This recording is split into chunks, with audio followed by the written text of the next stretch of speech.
وابتغ فيما آتاك الله الدار الآخرة ولا تنس نصيبك من الدنيا. إذا نحن في دار ابتلاء، والابتلاء منوع، إما إيجابي أو سلبي. لو كان الابتلاء سلبي، أنت أمام طريق مسدود، ما في عمل، وشاب، ما في زواج، ما في عندك بيت، يعني مشكلات الحياة لا تعد ولا تحصى. اخترها ذات دين تربت يداك إن لم تفعل. اخترها تعرف الله، إنها أم أولادك. من يتق الله في اختيار زوجته يجعل الله له مخرجا من الشقاء الزوجي. ومن لا يتق الله في اختيار زوجته تريه النجوم ظهرا. المرأة جنة أو نار. ربنا آتنا في الدنيا حسنة وفي الآخرة حسنة. الآن من يتق الله في تربية أولاده يجعل الله له مخرجا من عقوقهم.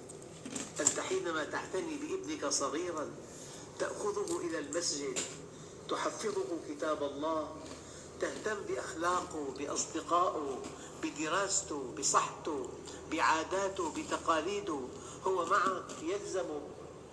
فإذا شب رأيته قرة عين لك. شيء أغلى على الأبوين من ابن صالح يدعو لهما من بعدهما، هو صدقة جارية. إذا مات ابن آدم انقطع عمله إلا من ثلاث: صدقة جارية، أعطاك مال، أنت ممتحن بالمال، أعطاك صحة، أعطاك عقل راجع، أعطاك طلاقة لسان، أعطاك شكل وسيم. هذه الميزات وهذه الخصائص وهذه الحظوظ بنود امتحانك مع الله، قد تنجح وقد لا تنجح. الآن في زمرة بنود أخرى: زوى عنك الصحة أحيانا، في متاعب بجهاز الهضم مستمر. زوى عنك الوسامة، ما في وسامة.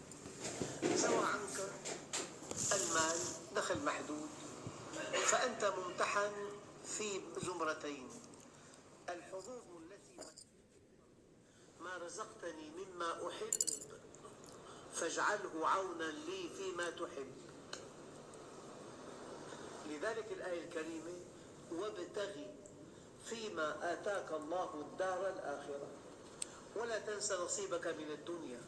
يعني إذا آتاك الله المال ابتغي به الدار الآخرة، إذا آتاك الصحة استهلكها في طاعة الله، إذا آتاك الله مالا أنفقه في سبيل الله، إذا آتاك الله طلاقة لسان كن داعية إلى الله، بين الحق، بين القرآن. وابتغ فيما آتاك الله الدار الآخرة. إذن في عندك زمرتان من الامتحانات: الحظوظ التي مكنك الله منها والحظوظ التي زواها عنك.